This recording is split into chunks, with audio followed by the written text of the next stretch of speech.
памяти известного ученого-биолога и растениевода Вакиля Калеевича Герфанова. Бойдай-бабай, дедушка пшеница. Так с уважением вспоминают Вакиля Калеевича Герфанова в Институте Уфимского научного центра Российской академии наук. Мемориальная доска, установленная у входа в здание, это тоже дань уважения знаменитому ученому. На днях здесь провели научную конференцию, посвященную столетию со дня рождения Вакиля Герфанова, доктора сельскохозяйственных наук, профессора, крупного ученого в области биологии и технологии возделывания зерновых культур. Институтом он руководил 20 лет. Оборвала жизнь солдата Великой Отечественной войны фашистская пуля, застрявшая под сердцем в боях под Кировоградом.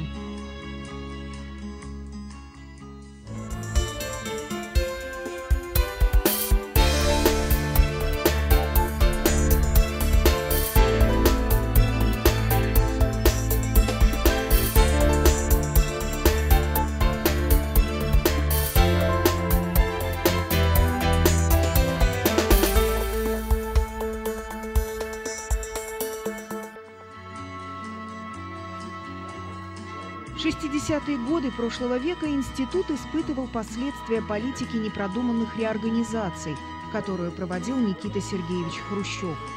И директор Вакиль Герфанов немало усилий приложил, чтобы возвратить институт в академическую структуру. В то время он был депутатом Верховного Совета СССР 7-го созыва, и как народный избранник, и как ученый он пользовался большим авторитетом. Примерно месяц назад в стенах нашего института была проведена молодежная научно-практическая школа-конференция, посвященная 100-летнему юбилею нашего бывшего директора. Конференция прошла на достаточно высоком уровне, об этом даже была опубликована статья в газетах «Известия». Это необыкновенно добрый, хороший человек. В институте стояла очень такая хорошая атмосфера. Сколько у нас человек, всем помогал. Вот за его время, когда он работал, у нас десятки человек защитили диссертации, докторские. По-видимому, я действительно последний аспирант Вакиля Калеевича.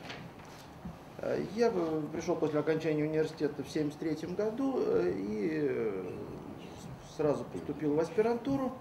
В моей жизни, в общем, становлении как исследователь, Вакиль Калеевич сыграл очень большую роль.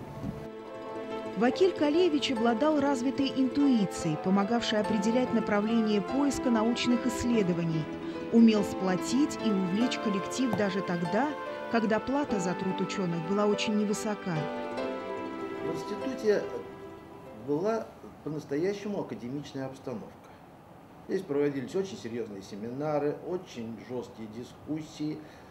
Я не помню случаев, чтобы было отказано в поездке на какие-то конференции. Мы ездили очень много. Смотришь, что в Москве, что в Ленинграде тогдашнем, Казани, Киеве, Харькове, Закавказье.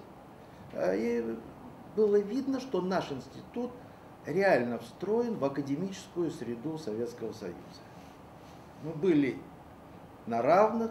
Его называли главным агрономом республики, так, в народе. Потому что как только весна наступает, Вакиля Калеевича в институте уже не найдешь. Он на полях, в кирзовых сапогах, а его в народе называли Бойдай-бабай. Потому что он всю свою жизнь, основную свою научную жизнь, он посвятил изучению яровой пшеницы. Что-нибудь не так сделаешь, никогда не видела, чтобы он ругался, на кого-то кричал. Вот придешь, бывало, Вакиль Калеевич, вот я сделал там что-то. Что-нибудь не так. Он говорит: папа, не так ведь ты сделал. Ну и все, весь выговор. Если что скажет, что нужно что-то сделать, то уже будешь ночь не спать, но только ему все хочется приятно сделать. Это необыкновенно хороший, добрый человек. Вся жизнь Вакиля Герфанова – образец настойчивого, целеустремленного труда. Увлеченность и одержимость в научных исследованиях, глубокие знания, трудолюбие и честность. Именно эти качества привлекали к нему людей. Он дорожил рабочим временем. У него были ровные отношения с учеными. Всегда уважительно отзывался об их работе, но в то же время умел проявлять высокие требования. Мог настоять, если того требовало дело. Для него основой взаимоотношений был профессионализм. Кстати, Вакиль Калеевич, он был очень такой, любил новаторство. Вот при нем в институте открывались много новых лабораторий. Вначале у нас базовые лаборатории были, лаборатории почвоведения, физиологии растений, вот он возглавлял, ботаники. Дальше, значит, при нем уже, когда он стал директором, новые лаборатории открывались, микробиологии, энтомологии у нас лаборатория была. Потом вот лесоведение при нем лаборатория открывалась. Так что вот те лаборатории, которые сегодня уже стали базовыми лабораториями института, они были открыты в институте по его инициативе, при его поддержке. Я просто хотел отметить, что в Академии наук Республики Башкортостан была учреждена премия по биологии имени Вакиль Калеевича Герфанова. И вот первым лауреатом этой премии стал ученик, сотрудник нашего института, профессор ныне Валентин Кузьмич Трапезников. И вот, по сути дела, он передал свое детище, которое создавал, лелеял в течение многих лет, и, в общем, возложил вот обязанности заведующего лабораторией на меня. Нина Николаевна, вот в издательстве «Наука» у вас с Вакиль Калеевичем вышла монография в 1975 году. Да, роли микроэлементов. Да. Микроэлементов почвы Башкирии и эффективность микроудобрений. Это, да, сегодняшний день это как настольная книга для и физиологов, и для почвоведов сегодня в Башкирии. Это единственная книга. После этой книги ни до, ни после не было. Подобного Не было. Родился он 25 января 1909 года в деревне Таймеево Салаватского района.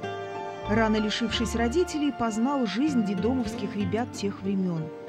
Вакиль Калеевич Герфанов часто говорил: «Я в детстве и юности никогда не ел хлеба досыта».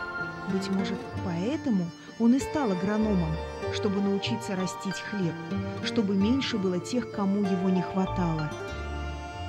Еще будучи студентом Уфимского землеустроительного техникума, пытливый деревенский парень часто бывал на Чешминской сельскохозяйственной опытной станции.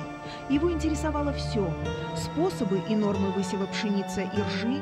Он изучал научные труды и результаты селекционных исследований и опытов. Тяга к знанию и привела Вакиля Калеевича в Московскую сельскохозяйственную академию имени Тимирязева.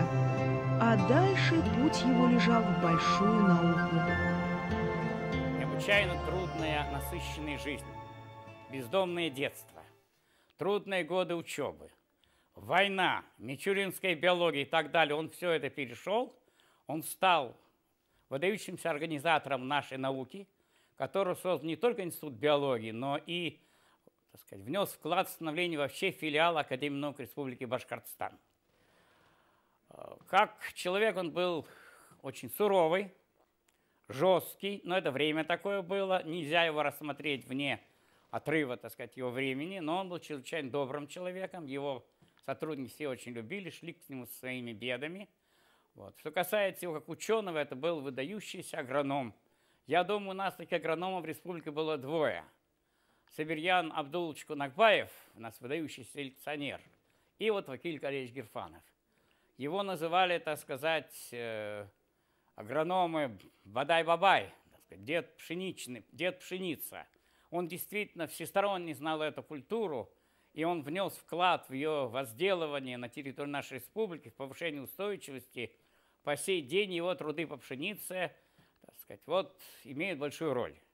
Конечно, если взять сегодняшний институт, и тот институт, который был у Вакиля Калеевича, это, будем так говорить, различия в разы. И тем не менее, вот весь этот расцвет современного института биологии, он был бы немыслим, если бы твердый фундамент Института биологии не заложил Вакиль Калеевич Герфанов. и поэтому о нем память всегда будет в наших сердцах. Но мне лично пришлось с ним много общаться, много работать. Я написал вот эту книжку моих мемуаров, значит, вот, «Острова архипелага память». Вот в этой книге я много пишу о Вакиле Калеевиче, о том, как человеке, как ученом. Начатые научные исследования были прерваны Великой Отечественной войной. Молодой научный сотрудник добровольцем уходит на фронт в составе 214-й дивизии, которая была сформирована в Уфе. Первое боевое крещение получил в Сталинградской битве, командуя минометным взводом.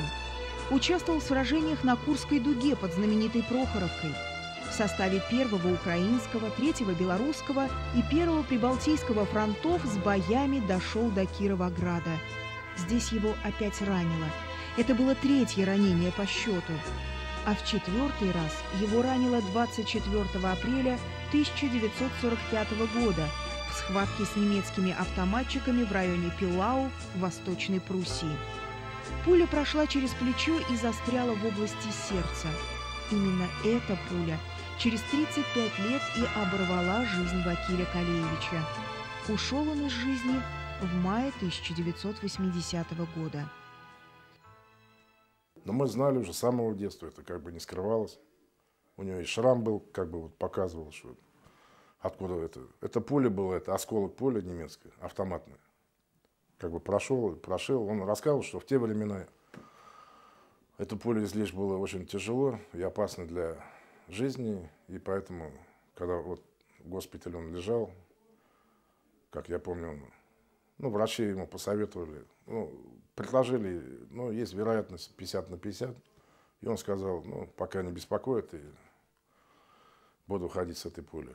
Вот эта пуля, которая сидела у него в сердце, и шевельнулся, тронулся и закрыл там. И Вакиль Калеевич на второй день этого праздника, после 9 мая, мы как раз узнали, что нашего Вакиля Калеевича не стало.